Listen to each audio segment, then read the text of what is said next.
Masa Solo n b'a fɔ salamu alaikum. Wa alaikum salam n b'a fɔ ni waati u ye ɲininko ko porté ou disparu a sara o a fatura o a bɛɛ tɛ kelen wa? A sara a fatura a sɔma yɛlɛmana a banna a bɛɛ tun bɛ kuma kelen a bɛɛ ye kelen voilà bamanankan na b'a don juru la juru don b'a la o bɛɛ b'a ka bin sɔrɔ ka dun ayiwa ni sinɔ kɔni n'i ye diɲɛ bila kɔni a banna a sara o a fatura o a sɔma yɛlɛma a banna o fɔcogo dɔw de b'a kɛ a bɛ fɔ différence dɔɔni bɛ don ni ɲɔgɔn cɛ bamanankan na u b'a fɔ n'a banna k'a fɔ ko karisa banna i b'a sɔrɔ a tigi y'a ka ɲɛnamaya kɛ den t'a bolo foyi t'a bolo a ma muso sɔrɔ yɔrɔ dɔw la u b'a fɔ k'a banna i ka diɲɛ ko fana banna wala i ka diɲɛ ko fana banna a fatura dun mais a fatura i bɛ taa sɔrɔ a taara kan i b'a sɔrɔ kɔ dɔ b'a la den b'a bolo muso bɛ sɔrɔ a bolo voilà olu bɛ se ka kɛ bon a sara o ni a fatura ne bolo olu bɛɛ bɛ tali kɛ ɲɔgɔn na dɔw yɛrɛ bɔ bamanankan segu ye ko a sɔma yɛlɛmana a sɔma yɛlɛmana non o y'a bamanankan yɛrɛ yɛrɛ bamanankan yɛrɛ mais n'i tora k'a fɔ mɔgɔw ye yan surtout Bamakɔ yan ko karisa sɔma yɛlɛmana a bila i bɛ mɛn o ɲɛfɔli la dɛ parce que an b'a mɛn mais an t'a faamu a faamu man di dɛ dɔw yɛrɛ b'a fɔ a taɲana a taɲana fana o fana bɛ faamu o fana m'o mɛn o bɛ faamu mais dɔw ko ne ma a sara o ye foroba tɔgɔ de ye n ko cogo di ko a sara a bɛ fɔ hadamaden ye a bɛ fɔ yiri ye a bɛ fɔ baga ye ko foroba tɔgɔ don a y'o de fɔ ne ye dɛ n bɛna kuma dɔ f'i ye bamanankan na an dafa jamana Côte d'Ivoire an kɔrɔ yan dɔrɔn olu b'a fɔ de ko a fagara a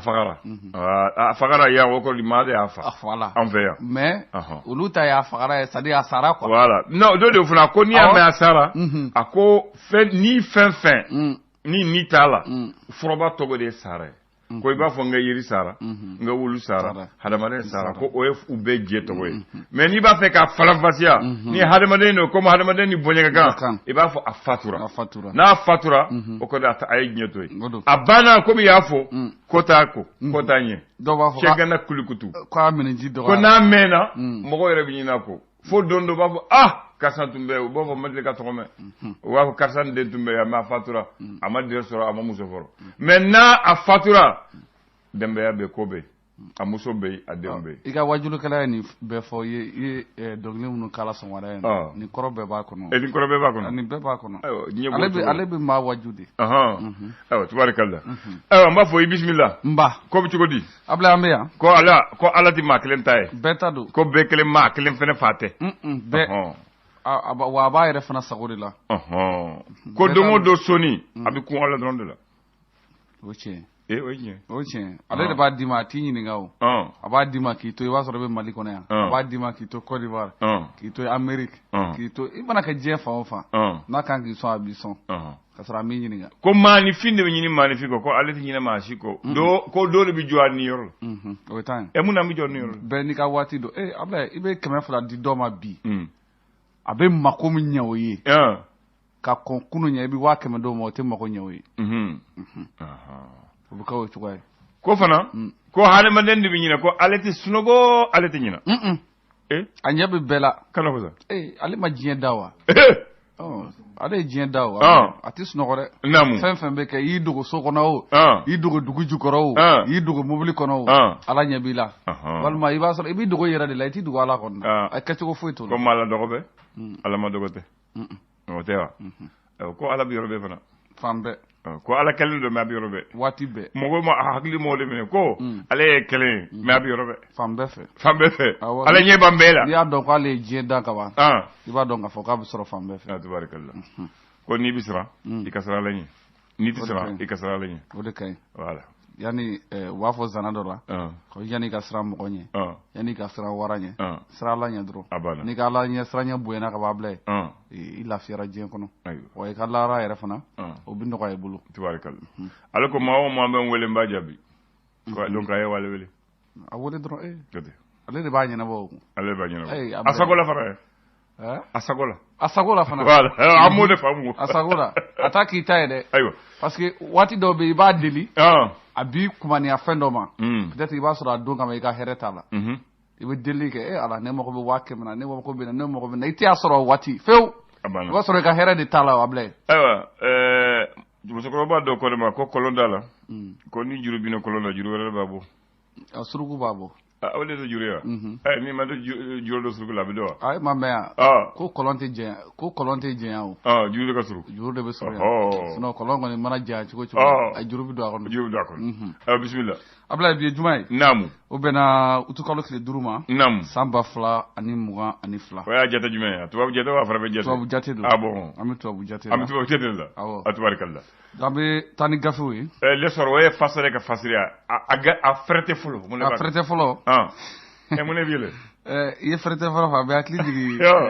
n'an bɛ dunantan fɛnw ɲɛfɔli la. Hakili jigin o la. Hakili jigin o la. D'accord. Ne fana bɛ n dege bamanankan na sisan. Ka ɲi Ablaye. Kɔrɔbɔrɔ n bɛ n dege bamanankan na. Fɛrɛ tɛ fɔlɔ. Mali ale ni Guinée. Yɔrɔ a yirala san caman tɛmɛnen. Kabiri dugukolo ka maga waati minnu na. K'u ni jamana fila ka di ɲɔgɔn ye. Ni jamana fila u bɛ fa la Ablaye. Donc siratigɛw la ko n'i ye baaraw jateminɛ. Mali ka minisiri 5 Ablaye an dan olu kɔni bɛ taamana mun ye Guinée mara la. O siratigɛw la u talen bɛ ni an ka cɛmancɛ fanga ɲɛmaa n'o ye colonel Asimi Goïta ale ka ciw ye ka to ɲɛsin mun ye colonel Mamadou Doumbouya n'ale Guinée cɛmancɛ fanga ɲɛmaa ye. Ko Ablaye u talen kɔfɛ ni colonel Asimi Goïta ka ci ye tile fila baara ninnu kɔnɔna la u ni colonel kɛlen kɔfɛ ka ɲɔgɔn ye araba dɔ i b'a dɔn laadala ɲɔgɔnyew bɛ kɛ n'an k'a ma ko conseil des ministres an ka minisiri minnu bɔra n'a a ɲɛmaaya bɛ Ablaye Diop bolo ko colonel Mamadi Doumbouya a y'olu wele ka taa mun ye conseil des ministres kɛnɛ kan u taara u sigi n'u ye baro kɛ ko ni ko in kɔni k'a bɛ se ka don tarikuw kɔnɔ k'a delila ka kɛ ka tɛmɛ ko nka ko nin sen fana ta bɛ don tarikuw kɔnɔ ka se k'a ɲɛfɔ k'a b'a jira k'a fɔ bɛn mun bɛ Mali ni Guinée ni ɲɔgɔn cɛ keleya b'u ni ɲɔgɔn cɛ badenya b'u ni ɲɔgɔn cɛ Ablaye ko nin y'a sinsin bere dɔ fana ye tuguni donc ko o foli bɛ di mun ye Guinéw ma ko nka k'u bɛ ci in na hali bi ko kɔmasegin n'u nana o na ɲɛfɔli k'a o fana na Ablaye ka t'o fana ko kɔnɔna la histoire kɔnɔ hali bi n b'a fɔ min ye an ka cɛmancɛ fanga ɲɛmaaba colonel Asimi Goïta ale kɔni ye ambassadeur 2 minnu kan ka bɔ ka taa kɛ Mali ka kuma senkɛla ye Mali ka lasigidenw ye a y'olu wele ka Mali tabiyaw f'u ye dɛ ko n'u taara u ka baara yɔrɔ ninnu na u kan ka baara boli sira minnu fɛ ka ɲɛfɔli k'u ye a kan ka kɛ cogoya minnu na. Tubarikala. N'a ye leçon kɛ gale ye an ka l'indicateur kɛ filanan ye.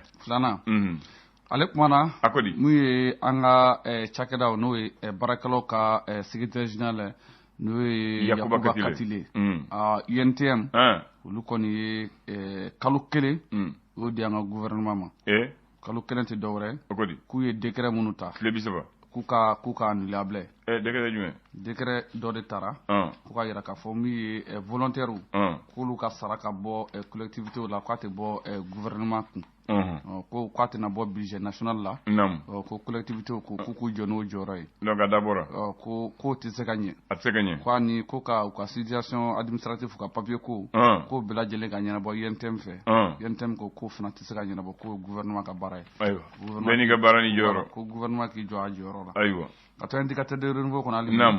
ko k'a jira k'a fɔ maa minnu bɛ faso ka ca kɛ n'u ye concours kɛ ka taa la Ablaye n'an k'a ma ko fonction publique foroba baara san 3 farala a catégorie bɛɛ lajɛlen kan san 35 a bɛ daminɛ olu la ka taa san 43 ma sisan o y'a dalakɛɲɛ catégorie comme u y'o san 3 fara retraite kan olu fana ko fo ka faraw ta ka pour que concours kɛ o don donc sisan o y'a dalakɛɲɛ o y'a dafalen ne ye jumɛn ye le fondement o bɛ kɛ lansiri sabanan y'an bolo fɛrɛ tɛ sabanan naamu o tɛ o don ale kumana nin waati in na mun ye kɛrɛnkɛrɛnnenya la k'a fɔ min ye militaire 49 mun minɛna Mali ɲɛmaaw fɛ aéroport la kalo tile 10 tɛmɛnen kɔfɛ Ablaye k'o baaraw kɔfɛ mun ye aéroport ɲɛmaaba kɛrɛnkɛrɛnnenya n'o ye président directeur général des aéroports du Mali colonel Lassina Togola ale kɔni ye yamaruya di nin waati kɔni kɔnɔna la wa cakɛda min sigilen bɛ n'o ko a ma ko Sahel Aviation Service SAS SAR Ablaye tile 3 o dilen n'u ma nin waati kɔni kɔnɔna la k'a daminɛ mardi tɛmɛnen ka na se utukalo tile 2 ma ko u kɛlen n'o ka maa minnu bila u ka sow kɔnɔ yɔrɔ la n'o ye hôtel ni fɛnw ye Ablaye ko u bilalen b'a kɔnɔ k'u tɛ sariya kɔnɔ ko tile 3 b'u bolo u ka minɛnw cɛ Ablaye ko kankaramada don tile 3 k'u ka minɛnw cɛ k'a cɛ ka taa min k'u ka minɛn cɛ kɔni u ka bɔ yen dɔrɔn ka bɔ yen u ka minɛnw cɛ donc gɛntɔ don gɛnnen de don a faamuna n'u bɛ taa yɔrɔ min na sisan a ko tɔ b'u yɛrɛ bolo mun ye politique mɔgɔw kɛrɛnkɛrɛnnenya la an b'a fɔ mun ye M5 RFP Mali kura olu kɔni tun bɛ kunnafonidilaw ɲɛma arabadon n'o bɛnna utukalo tile 3 ma san 2022 k'a fɔ kɛɲɛ ni o baaraw ye u y'a jira k'a fɔ mun ye an ka premier ministre n'o chef de gouvernement k'ale ka baara min bɛ sen ni waati in na ko baara kɛcogo man ɲi fewu Ablaye k'o siratigɛw la mun ye Dr Shogel Kokala Mayiga ko ni ye nin lajɛrɛ in lajɛ mun ye kunnafonidilaw k'u tun b'o ɲɛma waati min na n'o ye M5 RFP Mali kura ye ko a ko kɛnɛ kan Maître Mohamed Ali Bachili ale tun bɛ yen Koniba Sidibe Modibo Sidibe Cheikh Oumar Sissoko ale ni Madame Si Kadajouso olu bɛɛ lajɛlen tun bɛ kɛnɛ kan laɲini mun ye k'a jira k'a fɔ ko min an ka chef de gouvernement Dr Shogel Kokala Mayiga a ka baara taabolo man ɲi Mali d'aujourd'hui bi Mali bɛ cogo di bi Mali Ablaye ale kumana kɛrɛnkɛrɛnnenya la an b'a fɔ mun ye an ka malien n'ale sigilen bɛ Tchadkaw fɛ yen ka kɛ n'a ka baara ye donc n'a bɛ baara kɛ mun ye banque la n'o ye Mamadou Bass n'ale tun ye Ora Bank o directeur de Tchad ko mun ye Tchad fangatigiw sɔrɔsilakaw u ka cakɛda min ɲɛsinnen bɛ ka kunnafoni ɲini n'a ka jɛ i b'a fɔ ko SE o tɛ an ta ye yan wa o t'a tɔgɔ ye wa service de renseignement Ablaye k'u wele n'u k'u ye tɛgɛ kɛ ni cɛba in na donc n'o ye Mamadou Bassi o tɛgɛ kɛra la ka jira k'a fɔ ko a nɔ bɛ mun ye wariko dɔw la ko ni baaraw jateminɛ n'ale Ora Bank o directeur ye ko a minɛnen don mun ye u ka agence nationale de sécurité et les renseignements généraux du Tchad k'olu kɛlen don k'a minɛ ko détournement ko dɔ d'Ablaye donc ko siratigɛw la a ka famille minnu bɛ yan a somɔgɔw minnu bɛ yan olu kɔni bɛ wele bila an ka cɛmancɛ fanga ɲɛmaa ma n'o ye colonel Asimi Goïta k'a ka se ka kuma ani Tchad ni ɲɔgɔn cɛ walasa u ka ni cɛ kofɔlen n'o ye Mamadou Bass a bɛ se ka labila cogoya min na fɛɛrɛ ka sɔrɔ a la a se ka labila an y'o mɛn n'i y'o bila kɛrɛfɛ l'indépendant kɛnyɛrɛ foyi t'o bɔ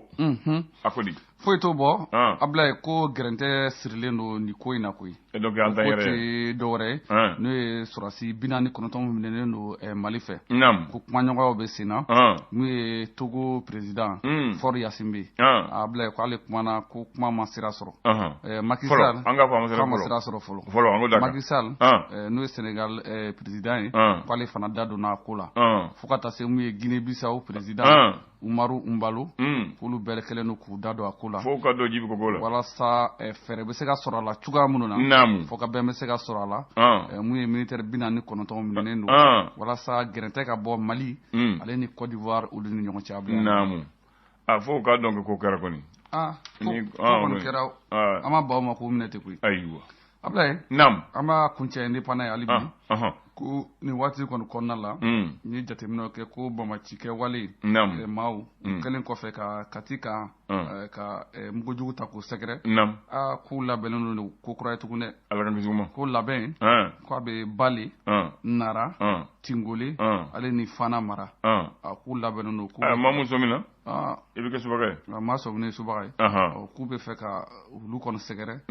n'u ka mugujugu n'u ka fɛn o kɔrɔ tɛ dɔwɛrɛ an ka lakanabaw o b'a f'u ye o ka wuli k'u jɔ u jɔyɔrɔ la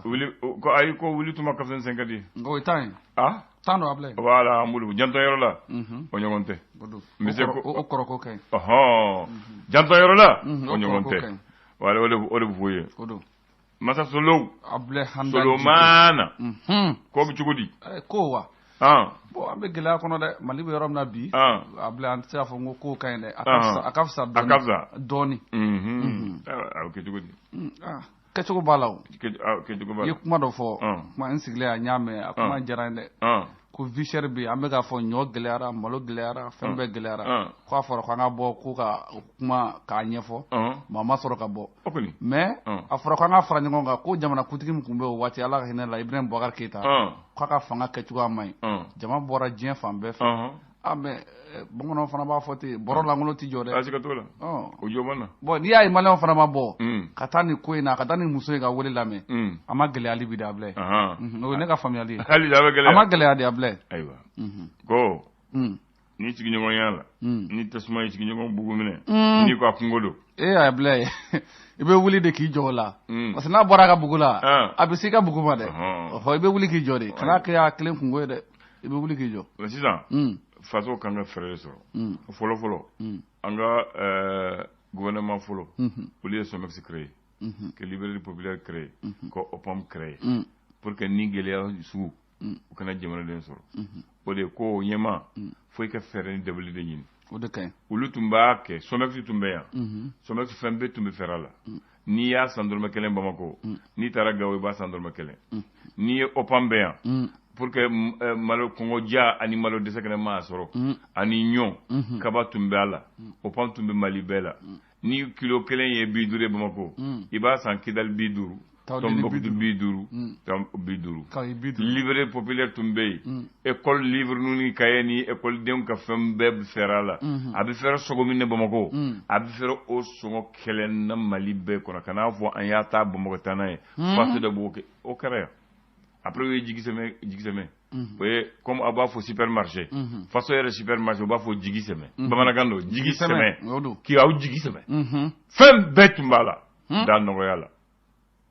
Ablaye mais mun y'an bɔ nin bɛɛ la et puis a diya yɔrɔ ye jumɛn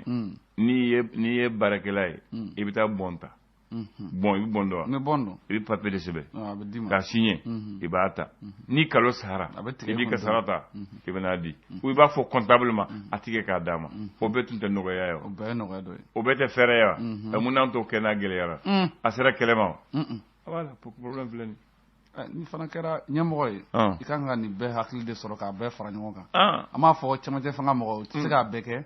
mais fitinin kɔni bɛ yen u bɛ se k'olu kɔni kɛ dɛ olu ye mun kɛ i y'a mɛn olu yɛrɛ bɛ sigilen bɛ u mɛn bi u bɛ jamana kunna Ablaye ni kɔngɔ tora ka maliyɛn sɛgɛn a ko bɛ nɔgɔya a bɛ gɛlɛya dɛ u ye mun kɛ tuguni dumunifɛn balofɛn nafafɛn bɛ bɔ yɔrɔ yɔrɔ Mali la u y'o usine sigi Ablaye sigi bɛ Mali kɔnɔ u ye sukaro usine sigi Segu parce que sukaro bɛ yen u ye te sigi Sikaso parce que te bɛ yen Kita u ye tiga usine sigi parce que tiga bɛ yen Kulukɔrɔ u ye tulu tigɛ parce que tulu bɛ yen Mopti u ye opération pêche kɛ parce que jɛgɛ bɛ yen Dire u ye opération blé kɛ parce que blé bɛ yen Segu u ye opération riz kɛ parce que opération riz bɛ yen Ablaye ne ko a usine joli bɛ ka marché bi dɛ fo ni ye Bakary ɲininka ne hakili t'a la i bɛ se ka Bakary ɲininka parce que Bakary ye faama terikɛ ale bɛ a ko bɛ ko terrain wulila k'a ka na taa Bamakɔ ni Kayi ne kɔni b'a dɔn Araye fana tun bɛ Bamakɔ ni Kulukɔrɔ ni ɲɔgɔn cɛ yala Araye tun bɛ taa fɔ ne ka so kɔfɛ o ye wuli ka bɔ ayiwa Kulukɔrɔ sera yɔrɔ bɛ yɔrɔ de o y'a bɔ so de jɔra yen u ka da nɔ la Ablaye ayiwa i ni ce n ba kanbɛn